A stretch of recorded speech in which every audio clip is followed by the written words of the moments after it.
Atëherë miq të emisionit Koha Shtesë, sot kemi nderin për të bërë një intervistë me legjendën e kombëtarëve shqiptare me Altin Rakullin. Është gjithmonë kënaqësi Altin që të jemi këtu së bashku për të analizuar ndeshjet e Shqipërisë. Përshëndetje.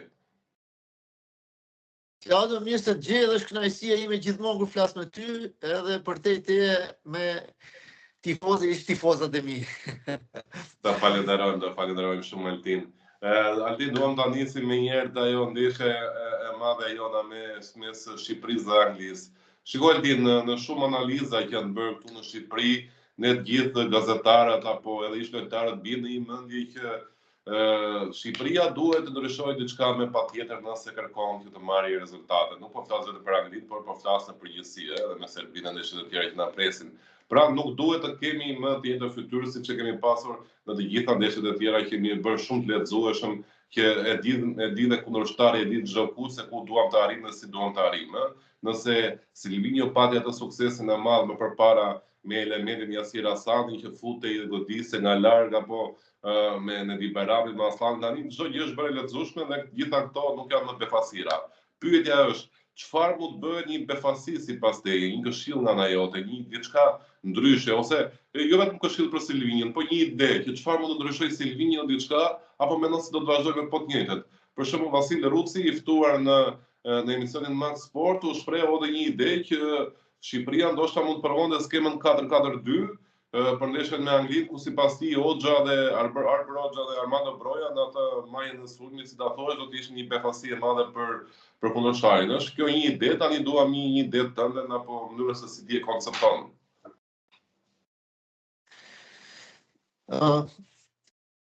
Atëherë ta fillojmë me kundërshtarin. Unë besoj në vetveten e kemi diskutuar, më duket edhe bashkë kemi diskutuar në fundit që kemi thënë mbas atyre ndeshjeve që zhvilluam vjet që ne do të ndryshojmë diçka. Janë gjithë në imeni që do të ndryshojmë diçka, patjetër që me gjithë respektin më të madh gjithë lojtarët që kanë thonë, qoftë Yasir Hasani që ka bërë të jashtëzakonshëm, erdhi nga hiçi, se kishte njëri konsiderat, bëri shumë gjëra fantastike me atë skuadër fantastike, por në fundit edhe vetë largësia, pra edhe vetë kualiteti dhe shpejtësia lojës që në ato kampionat që zhvillojnë, domethënë ato që kanë kontratën dhe paguhet në atë kampionat, pra është i nivelit tillë që nuk mund të krahasohet me futbollin e shpejtë, futbollin agresiv, futbollin fizik që ka Europa, specifikisht Anglia. Pra, mora si shembull Hasanin, po kemi edhe Seferin, edhe në një emër tjetër që thash është ka ardhur koha të ndryshojmë diçka. Pra, që të kemi lojtar që mund t'i përballojë këto ekipe si Anglia, në rastin konkret me që kemi neshën në rast me Anglinë, duhen lojtarë që janë fizikisht më robust, janë fizikisht më të shpejt dhe patjetër që futen në zonën kundërshtarit edhe në situata 1-1. Tani kemi Hoxhën, kemi Murçin, kemi kush mund të jetë lojtar tjetër, pra nuk du ti them gjithë emrat se nofta nuk vjedhën në emër në mend që i kemi këto mundësi. Pra, përse përket pastaj skemës taktike që ti sapo the, skema taktike është thjesht në letër. Pra, faktën kështu e shikoj, nuk e di, mund ta kem dhe gabim, edhe nga përvoja ime që kemi luajtur futboll. Skema taktike është thjesht letër. Pra, nëse ti luan për shumë sulmues i krahut majt, do lush me 4-3-3 dhe je sulmues i krahut majt, dhe ti do jesh fizikisht super i përgatitur, super në formë. Ti mund ta bësh lojën sulmues atje në mënyrë maksimale, po mund ndihmosh edhe skuadrën në lojën defensive shumë mirë. Pra, atëre fshihet kjo skema 4-3-3, sepse ti po luan dhe mbrojtësit, po më dhe rolën e mbrojtësit dhe rolën e sulmuesit. Atëre ti lojtar i gjithanshëm quhet, pra kemi anë në futbollin e gjithanshëm. I kemi në lojtar të tillë që e bën ato, unë besoj se po. Unë besoj se po, sepse nëse të lush 4-4-2 me dy sulmues kryesor, edhe kjo 4-4 mes fushës në thojza, pra, që ti do vendosësh, do i kërkohet që të ndihmojnë sulmin, pra se dy sulmuesit nuk ti lesh vetëm, po të bëjë dhe mbrojtësin patjetër sepse Anglia do sulmoj me shumë forca. Pra, skema taktike është thjesht një e shkruajt me letër. Skema taktike varet nga lojtari dhe aftësitë fizike që i ka. Pra sa i përgatitesh i fizikisht. Kështu e shoh unë paktën për sa i përket skemas taktike. Okej.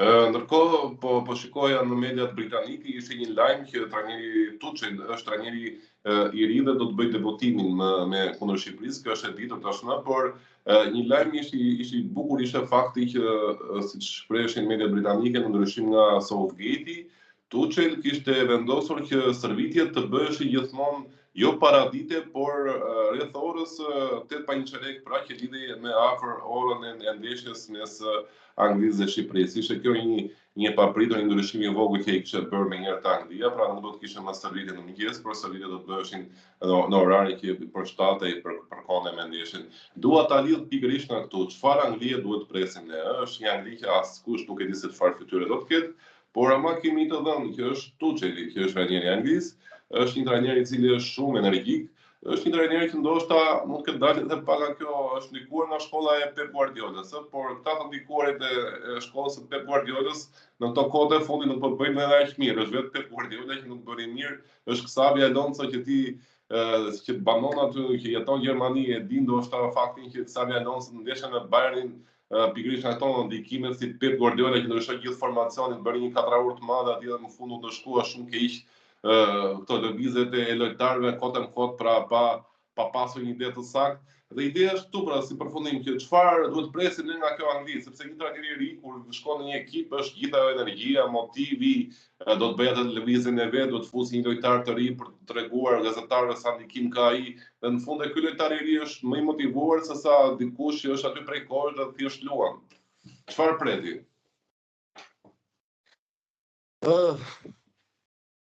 Tani ta përmbledh me dy fjalë paktën sa e njoh Tuchel që nga koha që ka qenë në Gjermani me Mainzin, që e filloi karrierën e vet. Po. Edhe me Mainzin ai bëri diçka për Real dhe Dortmundi, që prap bëri diçka sepse është një trajner modern. Patjetër që ai ka blerë është trajner gjerman, që se gjermanët dihen që nuk janë shumë ke tiki-taka, janë më shumë ke forca fizike, disiplina, nga një goditje standard që i aplikojnë shumë, pra që i punojnë shumë. Por ky ka marrë shumë edhe nga futbolli latin, pra nga pjesa spanjolle, ka marrë shumë, i ka miksu me këto tjera tiparet që i kanë gjermanët vetë, dhe patjetër ka pas dhe mundësinë që të drejtojë ekipet mëdha, se kjo është dhe pjesa tjetër e trajnerit, që nëse ti arrin që drejtosh ekipet mëdha, atëherë do bësh dhe lojë të madhe, duke pas parasysh dhe aftësitë e tuja, pra duke i miksuar aftësitë e tuja dhe lojtarët elitarë që ti ke në dispozicion.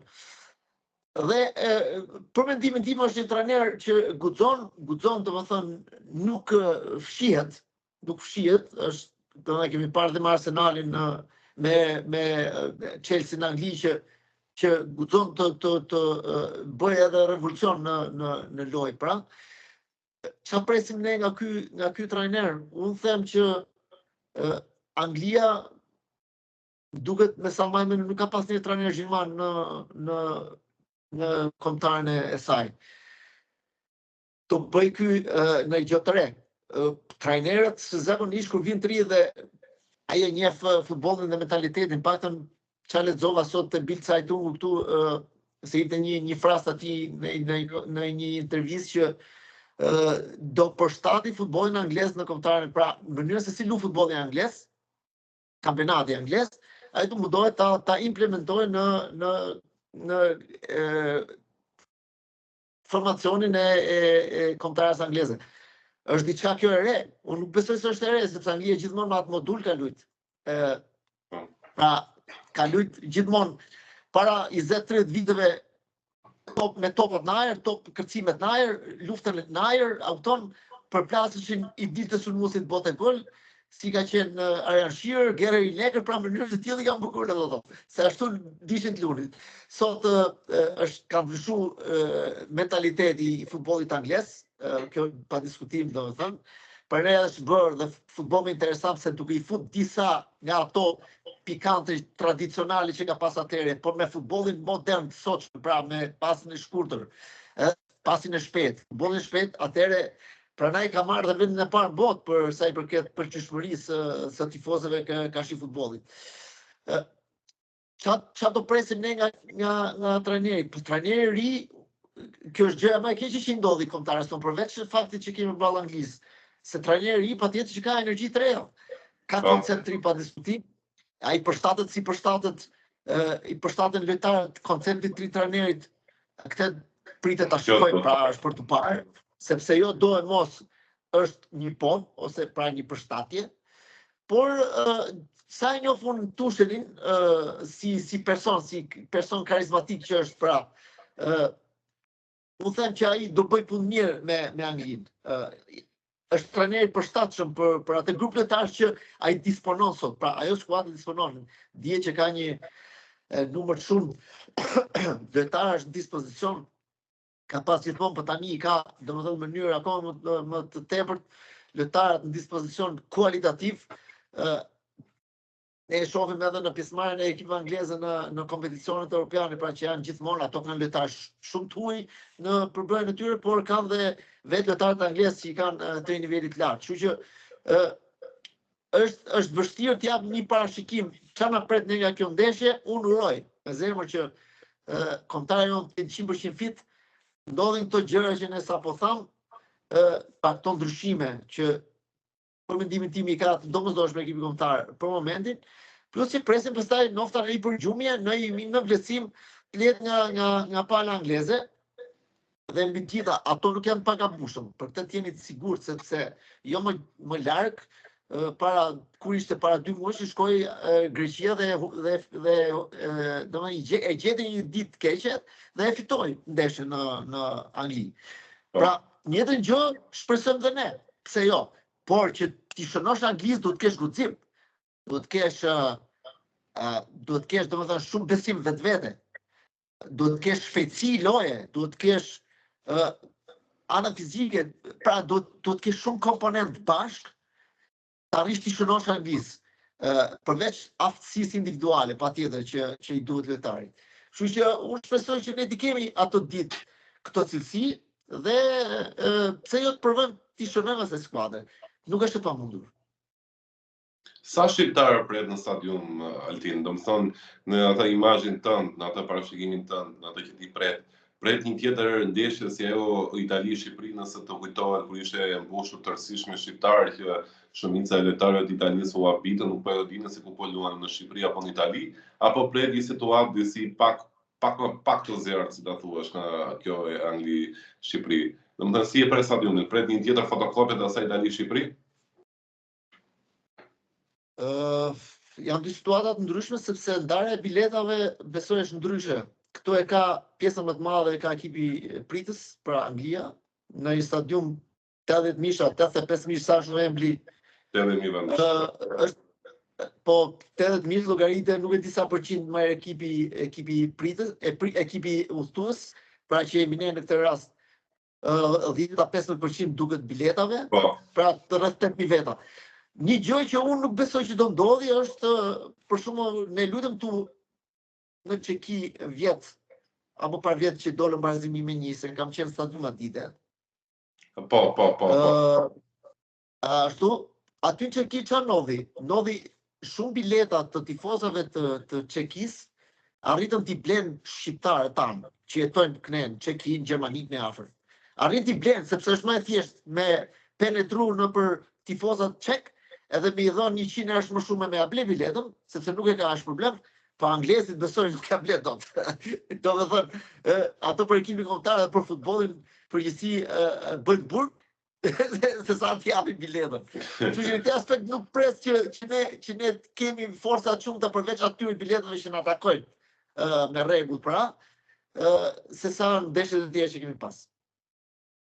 Okej, do më thënë vetë thjesht fakti që biletat për Shqipëri, për Angli-Shqipëri janë bërë sold out 1 muaj gjysmë përpara ndeshjes, 2 muaj përpara ndeshjes, nuk tregon për ty një interes të lartë të shqiptarëve, por tregon një interes të lartë të anglezëve për të parë kombëtarën e tyre me trajnerin Tuchel? Claudio, çdo ndeshje anglisë edhe me Luksemburgun të ato Liechtensteinin është komplet e shitme, për 80.000 veta, do Wembley s'ka qenë kurrë. ndonjëherë nuk ka pas vende bosh aty ose jo kërkesa. Ka vujt nga jo kërkesat e biletave. Anglisët domethënë dihet që janë shumë të njohur për këtë në këtë rast, pra në këto raste. Kështu që Okej. Në rregull, tani do të kalojmë pak edhe te Silvinjo, kur Shqipëria ka luajtur me Spanjën, kur ka luajtur me Kroacinë, kur ka luajtur me Italinë, kur ka luajtur pra me kombëtare shumë forta, në fund Silvinjo, pasi nuk ka marrë atë rezultatin e dur, ka thënë që shiko se po luanim kundër këtij ekipi, po luanim kundër këtyre lojtarëve dhe në fund ka rëndësi që nuk humbëm me rezultat më të thellë. Tani si mendon se si duhet të qasë dhe duhet të sillet Silvinjo pas atyre intervistave dhe mendësisë më parshme, sepse mund të jetë thjesht një mendësi për të mbrojtur ekipin nga humbja duke thënë këtë gjë, por nëse unë bet me Anglin, a ka me moralin për të vazhduar me ditat fjalë, sepse supozohet që Shqipëria ta ketë marrë një leksion, ta ketë marrë një eksperiencë, ta ketë marrë një mësim nga ndeshjet e mëparshme. Si duhet sillemi tani, si duhet sillet Silvinjo tani që vjen përpara Anglia? Tani në radhë parë unë nuk e di si atë qasjen e Silvinjos, pra do ndryshoj Silvinjo në dule lojës, emrat veçantë të lojtarëve, do vazhdoj me dy lojtarë shkatrues siç ka luajtur vjet me Astanin dhe me Ramadanin, se për mendimin tim edhe këtu duhet ndryshoj diçka Shqipëria. Këtu duhet ndryshoj diçka për mendimin tim. Nuk po flasim tani me emra konkreta për çfarë do të bëj, po është një pozicion që e kemi vujt, pra duhet bëjmë diçka, duhet ta përmirësojmë. Plus edhe këto pozicione, është një mungesë e madhe marrëmite për mendimin tim. Është mungesë e madhe, shumë. Inshallah do kemi forcën dhe mundësinë ta zëvendësojmë atë lojtar, po duket pak sa e vështirë.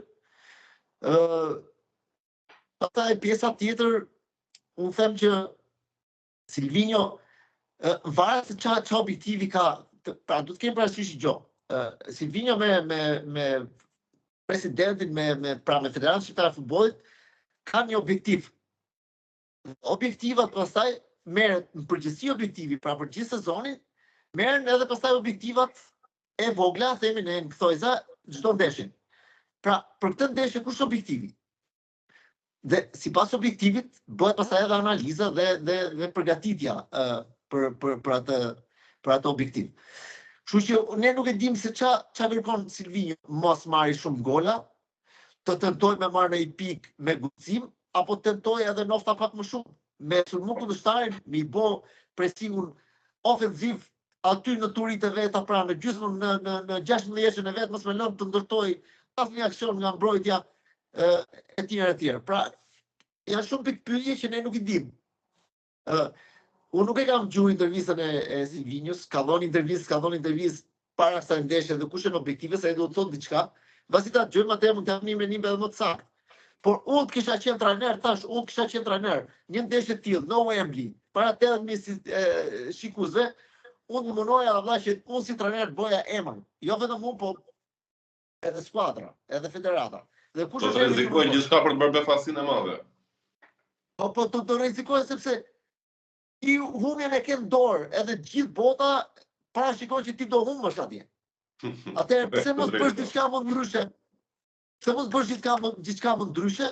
Se sa asaj që u mblodh aty mbrapa, luajtë 90 minuta mbrapa, dhan shpirtin fushëtarëve dhe u rrafe 2-0 ose 1-0, prapë humb ato 3 pikë. Se 90 minuta nuk mund të lush mbrapa, kundër një kualiteti të tillë. Dikur do gabosh. Nuk e shans ta mash 0-0. Me fat një herë ças bova kisës, se futbolli për ne nuk është shkencë eksaktes, është shkencë e lëvizshme. Po. PSG Liverpooli ishte rasti konkret, 27 me 2 luajtë në portë dhe rezultati 0-1. Nëse aty po flasim për dy skuadra që janë një niveli pa shumë, ha? Jo, nuk po flisja që Shqipëria është Liverpooli, po flisja që ishim ato dy goditje në portë, që mund të jemi 27 me 2, supozohet. E kemi bërë në Portugalin disa vite më parë. Po, që fitum 1-0, po edhe Portugalia në atë kohë kishte problemet e veta, kishte probleme me trajnerin, dojshin trajnerin, pra ishin disa gjëra, sepse Portugalia erdhi në Tiranë pastaj na rrafi pa u shtrënguar fare. Është drejt, se përket Altin duhet të flisim pak edhe për Armando Broja. Armando Broja është shumë dëmtim radhazi, është kthyer pasi kohë të gjatë në janar të këtij viti, pra të vitit 2025, u kthye nga dëmtimi, ka përsuar 2 dëmtime vetëm brenda janarit. Të gjithë menduan se me dëmtimin e fundit do të kishte mbyllur sezonin, por në fakt Broja i kaloi gjitha pritshmëritë dhe u rikthye sërish dhe u bë gati. 15 minuta ka luajtur në ndeshjen e fundit te Evertoni dhe tani është pjesë e Shqipërisë. Shko tani për Armando Brojen ka 2 mendime, Është mendimi që ky lojtar rrezikoi gjithçka, karrierën, gjitha këto vetëm për të qenë pjesë e Shqipërisë, pasi vetëm 15 minuta me Evertonin ai donte që të vinte te Shqipëria dhe Shqipëria e mori atë. Ja dhe të tjerë që thonë, ore, pse morët Armando Brojen se ka luajtur vetëm 15 minuta te Evertoni. Ti tani të kush nga këto dy ka je më shumë, dhe kjo pjesa që e vlerëson për faktin që pavarësisht se ka vetëm dëmtime, vjen dhe në një moment që nuk është në atë 100% që ne vetë vendos vetëm përpara kombëtares, apo dhe pjesa që thot pse e morën. Atëherë me atë me thonë realizmin tim dhe me respektin më të madh për çdo opinion, të çdo kujt, se secili ka opinione vet, disa e kanë të drejtë, disa jo të drejtë. Domethënë nuk është relative, është abstrakte, si më thonë, në rastin konkret. Unë dua të them diçka në këtë drejtim, është vetëm gjë që mund të them edhe mund t'i garantoj njerëzit, tifozët e futbollit, që Evertoni nuk i intereson Shqipëria. Evertonit nuk i intereson Shqipëria, aq më keq se është kundërshtar i Anglisë. Evertoni që e fut Armando Broja në lojë, është përqin i bindur ai tani që Armando Broja mund t'i bëjë diçka, mund t'i japi, mund të animojë skuadrën aty të fitojë ndeshjen e kampionatit. Në ç'është kjo logjik? Ka sakrifikuar Armando Broja për me luajtur me Evertonin se do marrë me Shqipërinë. Ora Armando Broja ne ka fut trajneri, Armando Broja ka dhënë maksimumin në stërvitje, dhe trajneri ka patur arsye ka thonë unë duhet ky lojtar për këtë ndeshje të minimoj me marrë një pikë. Kjo është logjika reale.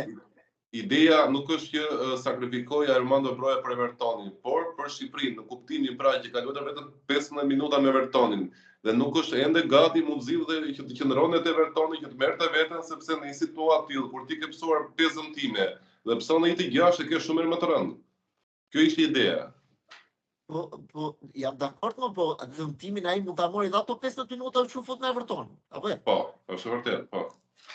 Po, tash në futboll, se unë nga që kam qenë pjesë dhe flas si me qenë pjesë nga brenda. Një lojtar që e kalon rikuperimin, por nuk është akoma 100% në forcën e vet fizike dhe në formën e vet fizike, nuk e merr vetëm me stërvitje formën e vet fizike, po e merr edhe me minuta lojë. Pra që të mori ajër loje, që të vi gradualisht në formën e vet më të mirë. Tani, ne Daku, me sa di unë, nuk është. Jo, është dëmtimi. Pra, Daku nuk është. Ne në sulmues kryesor, aty për momentin kemi vetëm Marën. Apo? Po, Marën dhe Uzunin.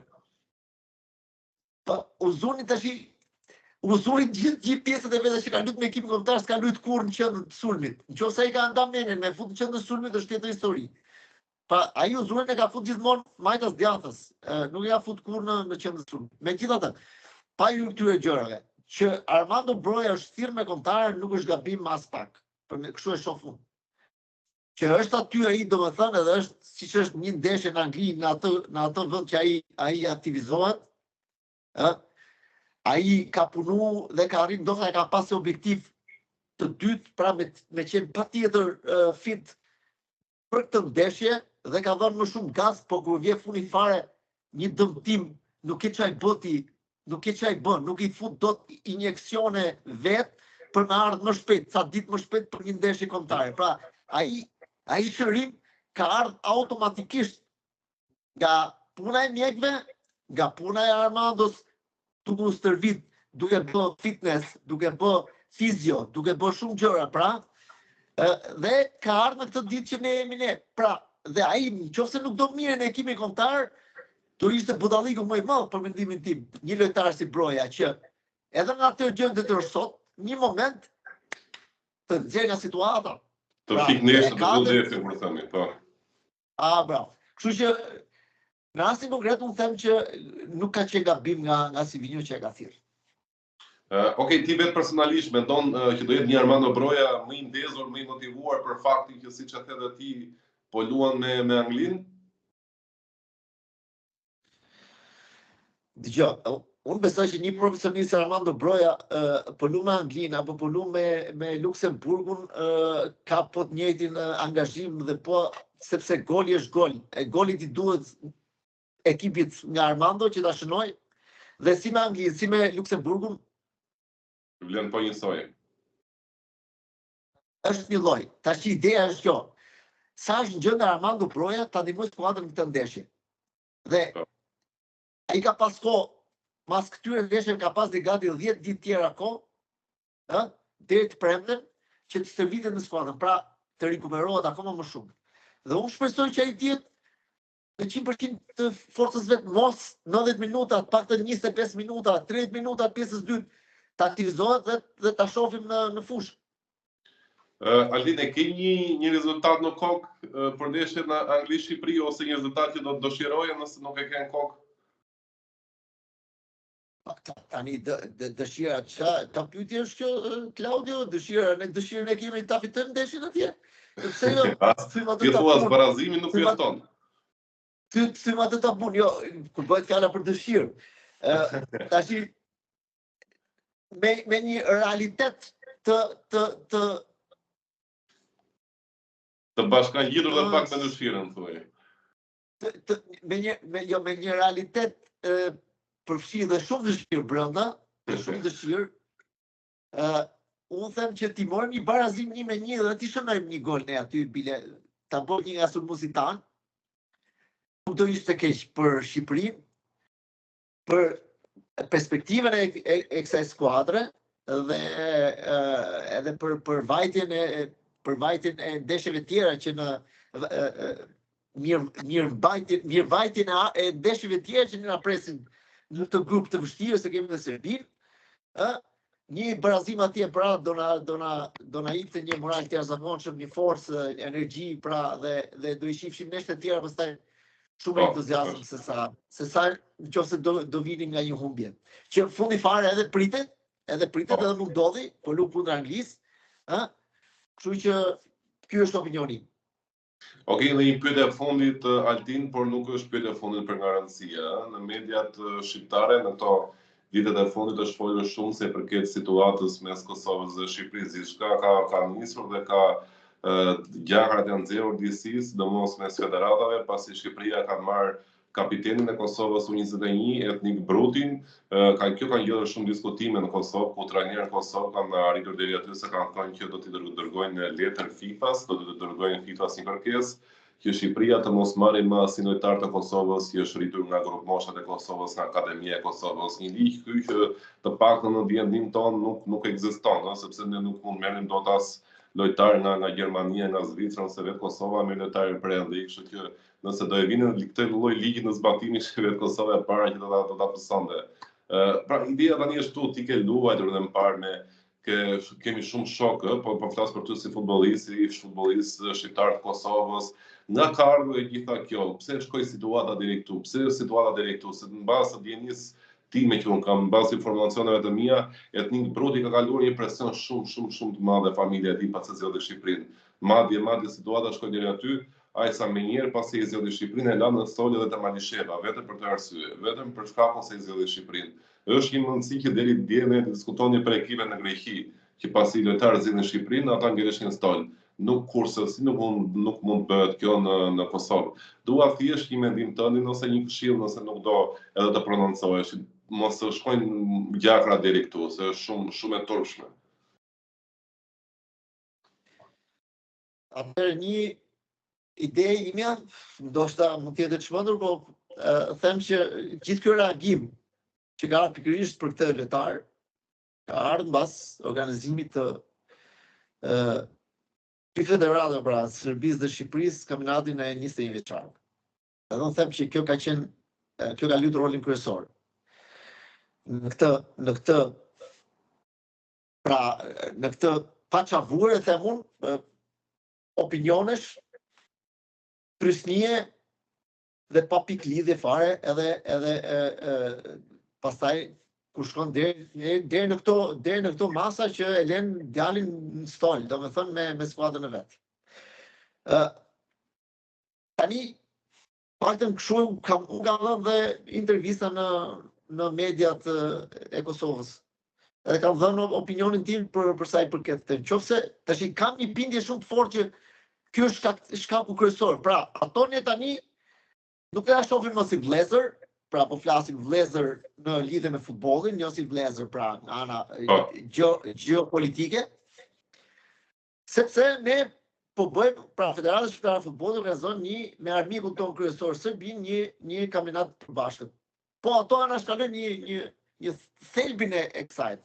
Pra ne zhvillojmë ndeshjet tona në Shqipëri, Serbia zhvillon ndeshjet e vet në Serbi. Qofse Shqipëria do eci përpara, do kualifikohet, pra ndeshjet e vet do i bëj vetëm qofse na bin me Serbin në çertë gjysmëfinale, atëherë ma do më je i detyruar si në shkollë, nuk te andi. Je i detyruar, nuk e shëmo. Por, domethënë, ti po i bën ndeshjet tuaja në Shqipëri, po organizon me federatën tonë dhe atje, Federata Serbe nuk përzihet në punët e federatës shqiptare dhe anasjelltas, pra në një farë mënyrë që nuk mund të quhet se ti po bën një krushqi me Serbinë dhe po organizon diçka. Dhe unë këte kam thonë edhe në deklaratën e mirë që kam thonë. Më falë, Altin, në të logikën tënë, si ta thuash, është po një angazhim që do të jetë sigur të luajnë në kualifikueset e botërore me Serbinë. Është thjesht procedurale ndërmjet dy federatave. Po pikërisht pra. Unë them që kjo është thelbi pse ka qenë ky reagim për këtë lojtar. Sepse një lojtar që është 21 vjeç, vendos vetë me vullnetin e lirë të vetin. Pra ai mund të ketë takuar njerëz federatës tonë. Ashtu siç mund të ketë takuar dhe njerëz federatës Kosovës. Në fund fare ka zgjedh. Fundi fare nuk po shkon të luaj për Greqinë, nuk po shkon as për Maqedoninë e Veriut. Po luan për Shqipërinë. Për flamurin e madh, atë flamur që marrin gjithë kosovarët tanë atje. Pra, unë them që rolin kryesor ka luajtur kjo pjesa e 20 vjeçarëve, që ka ardhur ky reagim kaq i ashpër, doja të thoja. Sepse lojtar shqiptar të Kosovës që kanë vendosur me luajtur për Shqipërinë, ne kemi sot për momentin kemi mbi 10-12 aty, që janë aty. Se pikërisht te ky u gjet gjithë kjo klasi bomba, si me thonë, atëherë unë dalë një konkluzion që ndodhi kjo me këtë, prandaj edhe ky reagim. Është thjesht një, për momentin them unë, mbledh akoma i kësaj gjës dhe është më shumë dhe show mediatik. Unë them është më shumë show mediatik, sepse po të pyes Shagim Ademin, zemra vetë i ka thonë shqyqy që boni që iku ke Shqipëria se lu për flamurin ton të madh të kuqeziu, sa për flamurin me gjyrë që se dijas vetë ato si çan gjyre ka. Kjo është ide. Agim Ademi ne ka pyetur publikisht dhe ai ka dhënë një përgjigje komplet befasuese teksa ka thënë që Besfor Zenili tha nuk kam asnjë problem me të, tha sepse shkoi te Suedia në fundit, është vendi tha ku është rritur, tha është formuar, tha po problemin e ka me Etik Brutin, tha dhe Ardian Ismaili, tha që ka qenë dy të fundit, tha që mund shkonin një kombëtare tjetër, tha qoftë edhe Shqipëria sepse janë rritur këtu në Kosovë. Po është dhe pak kjo, Aldin, unë mendoj për shembull është dhe pak, si ta thuash edhe pjesa e interesit, sepse Tahir Batatina është një trajner i njohur në Kosovë, i cili hodhi këtë idenë e kërkesës së famshme për të çuar Shqipërinë FIFA. Tahir Batatina, nëse marrim të logjikën tënde që ti thua që ka ndodhur për shkak të Shqipëri-Serbi, ka marrë licencën nga Federata Shqiptare e Futbollit në dhjetor të vitit 2024, licencën e trajnerit UEFA Pro. Dhe lajmi që Shqipëria dhe Serbia do të bëheshin bashkë për Europianin kishte dalë shumë përpara kësaj kohe. Tani dalin në mars kur jemi në 2025, Tahir Batatina thotë e kemi vetë fajin ne që se kemi ngritur zërin që Shqipëria dhe Kosova do të bëhen bashkë, ama atë licencën e UEFA Pro tha më duhet, se më bën punë, e kupton? Tani nuk janë dy gjëra që nuk shkojnë së bashku. Po flasim jo për Tahir Batatinën, por po flasim për mendsinë.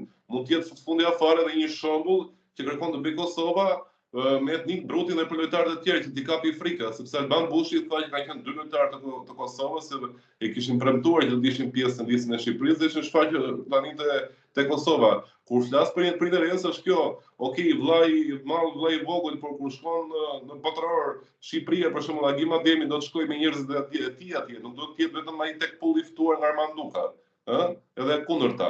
Por flasim edhe për njerëzit e sportit dhe për gazetarët, është një federatë e gjitha që është komplet tjetër nga e Shqipërisë. Nëse me në këtë lloj koncepti. Do ta shohim këtë gjë, do ta shohim në këtë aspekt. E para si e kishte ky Batatina? Batatina. Unë nuk e njoh se se kam gjuhën e herë, nuk thot diçka e emri i tij. Tash do të kesh parasysh një gjë. Do dhe në për klube. Një klub e rrit një lojtar deri në 18 vjeç dhe shkon te një klub tjetër. Çfarë mund të bësh ti asnjë gjë? Çfarë mund të bësh? Do marrësh atë pagesën që ti ke dhënë për këtë, domethënë Performimin e lojtarit. Performimin e lojtarit, bravo. Edhe pjesa tjetër pastaj, kështu janë rregullat e FIFA-s. Këto janë rregulla që si kemi vë as unë as ti as Kosova as Shqipëria. Këto janë rregulla ndërkombëtare. Dhe një lojtar, nëse ka mundësi, ka luajtur me 21 vjeçarët e Kosovës, dhe ka mundësi shkojë me një skuadër tjetër që fundi fare ka mundësi se ka gjak shqiptar, atëherë të drejtë ka dhënë FIFA UEFA. Në momentin që ti bën protest, thojza, po themi që ora më morën lojtarët këto, edhe janë kosh FIFA-s, ka menon ti që mund bëj FIFA për i rregull që e kanë nxjerr vetë, ai rregull nuk ka për të ndryshuar në herë, sepse është rregull mental, është rregull shumë i saktë. Sa i përket dhe po themi gjendjes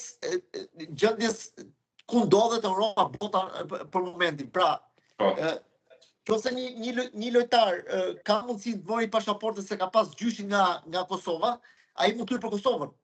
Pavarësisht se është rritë në Shqipëri, është ka luajtur deri 18 vjeç në Shqipëri. Pra ti nuk e hiq dot se këto janë rregulla që i ka vërë FIFA.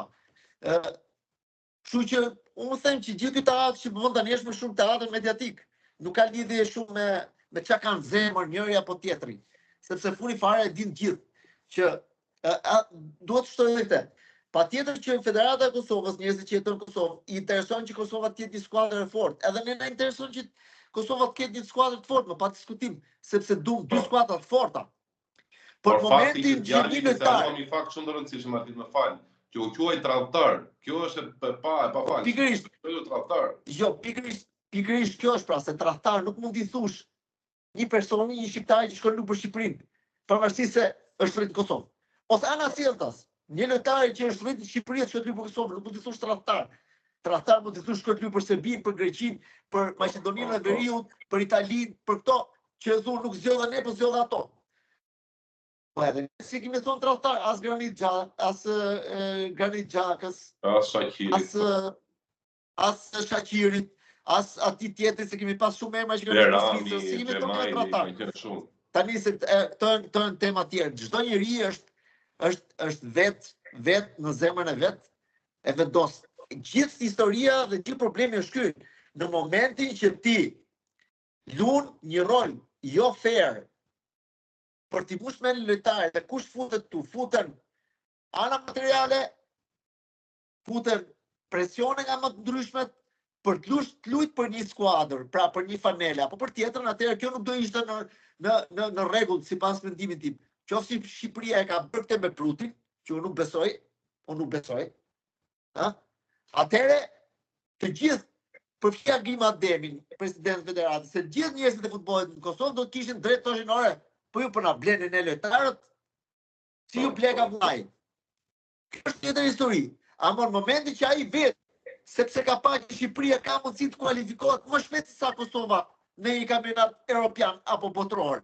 Dhe unë aty mund të shkërqesi lojtar dhe mund të jetë si tjetër ndryshe e ardhmja ime si lojtar. Atëherë ai është komplet një vendim personal i lojtarit dhe që duhet akceptu dhe duhet respektu në rastin konkret. Unë kështu e shikoj. Atëherë Akli, shumë faleminderit që ishe pjesë e jonë. Kënaqësia ime, ju uroj gjithë mirat, përshëndetje gjithë tifozave të futbollit të Kosovës dhe Shqipërisë. Të përshëndesim Altin.